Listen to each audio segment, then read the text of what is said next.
संविधानाला कारणीभूत आहे त्याला तुम्ही संपवायला निघाले.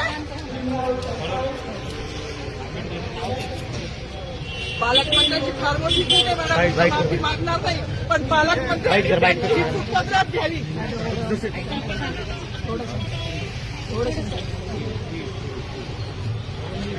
मला मीडियाशी घेणं नाही मॅडम, मला सस्पेंड केलं, मी माणूसचे कार्य उपसी मी माफी काम करीन, पण बाबासाहेबांची ओळख पुसून येणारे मला सस्पेंड करायचं करू शकता मॅडम. बाबासाहेबाला संपवायचं काम करायचं नाही. 26 जानेवारी 15 ऑगस्ट मध्ये मी नाही मालक, पण लोकशाही मॅडम तुम्ही सुद्धा संविधानामुळे आहात. पालकमंत्री सुद्धा पालकमंत्री संविधानामुळे आहे. कोणताही जाती भेट नाही, सगळी समानता केली आहे. बाबासाहेबांचं नाव आता तरी भाषणात येईल, मग तरी भाषणात येईल. ज्या लोक संविधानाला लोकशाहीला कारणीभूत नाही त्यांची नावं वारंवार घेतली गेली.